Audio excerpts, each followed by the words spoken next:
We were talking about humility last time. We were talking about how it's very easy, Chas Shalom, to when you make money, to be exclusive, VIP. We said last time example. Oh, come to the shiur. Is it for everybody? Yeah. I don't want to go. Why? It's beneath me to sit with the kalchozniki, with the villagers. If you tell me EV, is there, okay, I come. If oligarchs there, I come. It's for me, VIP. If not, I'd rather not go. Why? Because I have gava. So therefore, the humility means I sit with anybody. On Shabbat Kiddush, I'll sit with anybody. It doesn't have to be the same seat every time. I'll talk shmooze with anybody. I'm very approachable, and all those kind of things. Otherwise, you're presenting yourself as a faker, a wannabe, gava, neos naver. So the B'Siyad Yesharim says that the person should not really looking for leadership. You should avoid it, and only if they beg you and ask you to be the leader, then you should acquiesce. But otherwise, you should be humble and flee from it. We spoke last time about that guy who was on the boat, and they urinated on him, and by accident, and he was happy because he reached those levels of humility. Chelik Revi, the fourth part of anava, of having humility, chiluk kavod lechol adam, is to be respectful to other people. As the Gemara says, Berkei Avot says, Ezu mechubad mechabed habriot. Who is honorable? What does that mean? Who is honorable? Who gets honor? The one who gives honor to others. Doesn't make any sense. The guy who is honorable, I would think, is the guy who demands. You know, in the Goyish society, that's what they teach us. Take honor. You got to grab honor. If you don't put yourself out there, make yourself a resume, and blast your accomplishments to the world, and say, you know what I do. You got to tell everybody what's up. You got to show everybody, to shake the world. You got to show them who you are. You gotta walk around with your Oscar and then go, hey. You gotta take out your portfolio, say, hey, you see, you go into a business meeting, you see this, you know who I am, you know, look how many developments I have, you know, what my status is, you know who I know. This is the Goyish mentality. You gotta demand the honor. But the Perkei Avot is the opposite. No, who's mechubad is the one who gives honor to others. Torah's way is that you have to be the one giving out. You gotta dish it out. You gotta dish out the honor.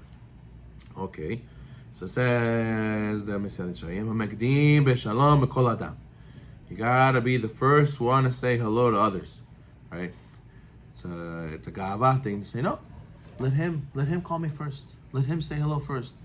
You know, let him approach me first.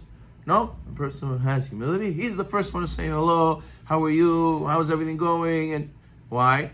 As it says, the Gemara Masechet Yevamot, 24,000 Talmidei Rabbi Akiva shemetu, al shelo hayu neogim kavod zeh lezeh. 24,000 students of Rabbi Akiva perished because they did not act respectfully to one another. How can it be? Learning Torah. You could be learning Torah and you can have tremendous gava. You're not going to follow my rulings. And even in yeshiva it happens. You argue with the guy how to read the Tosfot. He's not giving in to you. You prove it to him he's wrong. He can't, because I can't be wrong. I'm not willing to give in to you. That's some people, in an argument, they can never give in.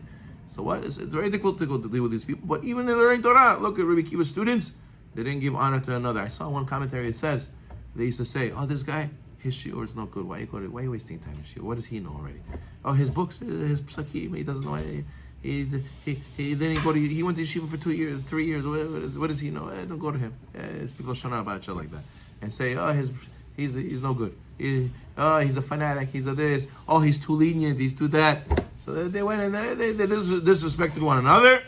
That's why they perish. ודאי שהענווה מסירה בדרך האדם מכשולות רבים יקרב אותו טובות רבות. Do you hear this? Humility saves a person from a lot of obstacles and brings to him a lot of good news. When do people make themselves problems, their life is complicated? When they become drama. When are people drama?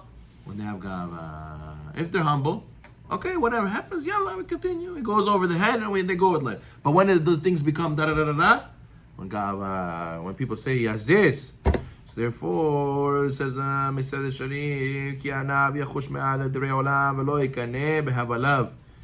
A lot of people, they put themselves in difficult situations and anxiety. Why? because I have to keep up with the world. I have to have honor like that guy does, and I have to go and have all the things that guy has. So therefore he says that worldly affairs makes him troubled. But the guy who was humble, he's not affected by worldly affairs. His company is enjoyable. People love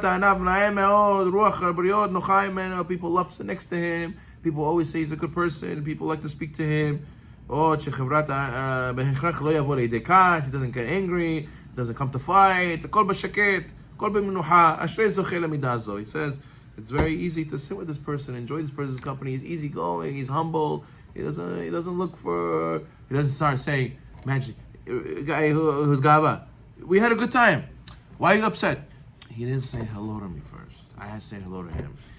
I saw my friend. He got invited to his wedding. Why didn't he invite me to his wedding? And all of a sudden, he starts planning against him. Oh, he's like this to me? Okay, I'm going to start showing him who's the boss. He thinks that he has more friends than me. I'm going to show him I have more friends than him. All this toxicity. From what? Gava. There's people, even the other day, I spoke to somebody. I said, you should go to a doctor. You should go and take care of this issue. No, I should see a therapist. I should see a psychologist. No. People are going to say, so-and-so goes to a therapist. No, I can't. I said, this is gava. This is big gava. What is it? You have a mental health issue. You should take care of it. No, people going to say this, that. Oh, because God forbid, so-and-so goes to a therapist. Oh, it's beneath his kavod. What is this? Take care of your issue. Take care of your health. No, I can't bring myself. He said, yeah, because you have gava. Put your head down. And then you'll be able to take care of yourself. So, look how many things, obstacles, the gava makes a person. Oh, we saw Salanter as a story. He was always the first person to come to the town to greet any scholar. So a scholar came to town, he went to go greet him. So then usually the guest comes to visit the rabbi first, but he would always go out to the rabbi to meet him. Israel said, "What? In no way can I make sense of this business of who visits who first. What is this, a game? Who cares who goes to who first? I want to go first. I want to give kavod." There's another story of Elimelech ben Arrogance. So the one time he came with his brother of Zusha. They came like peasants, like looking like very poor people. So nobody gave him the kavod. He came to the shul, in, out. Nobody invited them. Nobody, nothing. Nobody knew anything about them. But then the next time he came, he already became Rav Elimelech. So he came to the city again. He came with his students, got him a big wagon, Mercedes, and big Taradan, Tzadik Balayir. So then this big Gvir came to him and he says, Kod Harav, I want to host you in my house. I want to make a big Kabbalat Kahal. I want everybody to come get brachas from you. Come to my house. He says, yeah, you do? Okay, no problem. So he goes and they go to shul, whatever. He says, I'll meet you at your house, don't worry. So he goes and he sees what came. The rabbi's wagon with all his horses and his whole entourage, everybody came, and the rabbi didn't come. He says, what is this? He found the rabbi later. He said, Rabbi, everything came. You sent everything you had, but you didn't come. He says, yeah, I'll tell you why. He says, the first time I came, did you invite me? No, you didn't invite me. What, did you say hi to me? No, you didn't say hi to me. But now that I came with all these horses and wagons and all this stuff, all of a sudden you gave me a big kavod. He said, oh, so it must be you're giving kavod to the horses. You're giving kavod to the wagons. Yeah, I sent you the wagons. I sent you the horses. That's what you wanted. Take it. You didn't give me kavod. You gave kavod to these things. So therefore, that's why I didn't come. But what? You see that there's a game. It's a game. A lot of times it's a game. And the Rasul Sallallahu said, I don't play this game. What will bring you to humility? What, is there a button you press on a person? Oh, whoops, I gotta rewire myself. Oh, here we go. I gotta plug in the humility wire. Here you go. Oh, now I'm humble. No, that's not how it works. We're not robots. We're humans. So how do we become humble? He says two things will bring you to humility. Practice and reflection. What does that mean? He says you have to adopt humble conduct. You gotta sit with yourself and reprogram yourself. You gotta tell yourself, next time I'm in a party, I gotta push myself to be the first one to say hi. I can't be like, I've seen some people do this also. It's a tactic. They pretend like they didn't see you. They pretend, like, oh, hi, how are you? Good to see you. Like as if he didn't see you because he wants you to approach him. Now I'm the celebrity, not you. You have to come to me. What? I'm gonna come to you.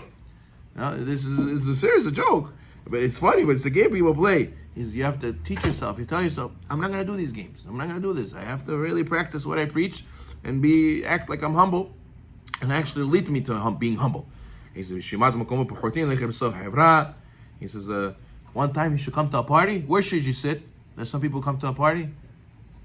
Excuse me, where's my chair? Where's my chair? He says, oh, we'll find your chair.